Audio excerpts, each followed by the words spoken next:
Putin के घर पर हमला हुआ है और पुतिन के घर पर हमला लगभग 90 ड्रोन्स के द्वारा किया गया है। आरोप है कि यह सारा किया धरा यूक्रेन का है और इस बात पर रूस की प्रतिक्रिया है कि अब हम तय करेंगे कि हमें करना क्या है।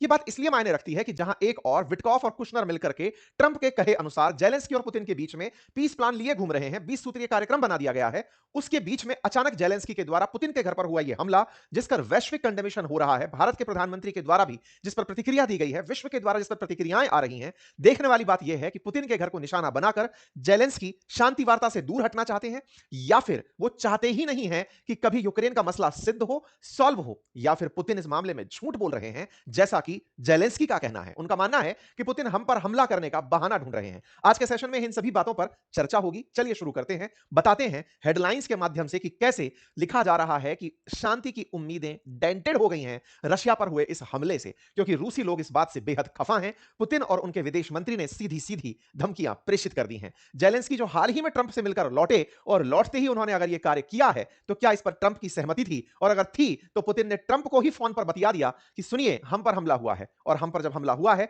तो इसकी फिर प्रतिक्रिया होगी, इस पर आप फिर चुप रहिएगा। आपको मैं आज के सेशन में बताऊंगा कि परसों के दिन जब जेलेंस्की ट्रंप से मिले तो बातचीत क्या हुई, कितना पीस प्लान आगे बढ़ा, और रविवार को मिले जेलेंस्की ने सोमवार को यूक्रेन से निकलकर पुतिन पर हमला क्यों कर दिया और उनके घर को निशाना क्यों बना लिया। ऐसे में पुतिन ने ट्रंप से कहा है कि हम पर हमारे घर पर जो हमला हुआ है इसे स्वीकार नहीं किया जाएगा। जब ट्रंप को यह जानकारी दी गई कि पुतिन के घर पर हमला हुआ है तो ट्रंप ने खुद इसे गलत कदम बताया और यूक्रेन के लिए इसे एक वार्निंग बता दिया। ट्रंप ने कहा कि वो इस बात से बेहद नाराज हैं कि यूक्रेन ऐसा कैसे कर सकता है। जेलेंस्की को इस बात की खबर दी गई है कि तुमने ये गलत किया है, और जब इस तरह की हरकतें हो रही हों तो निश्चित ही इस बात की ग्रेविटी, इंटेंसिटी, इन सबको आप और हम फील कर सकते हैं कि ये वो चीजें हैं जिन्हें नहीं करना था। ट्रंप ने साफ कहा कि यही कारण था कि मैंने टॉम हॉक मिसाइलें नहीं दी थी इन लोगों को, क्योंकि ये कहीं ना कहीं रूस के अंदर घुस के गोले चलाते, ये खुद से ड्रोन बना लिए हैं और आए दिन ये गोले लेके अंदर पहुंच जाते हैं। ये नहीं करना था वाली बात है। तो ऐसे में 28 और 29 दिसंबर की रात इकरान में ड्रोन से पुतिन के घर पर हमला होता है और यह हमला आतंकवादी हमला करार दिया जाता है। मैं आपको बता दूं, पुतिन के बहुत से घर, बहुत सी लग्जरी चर्चा में रही हैं।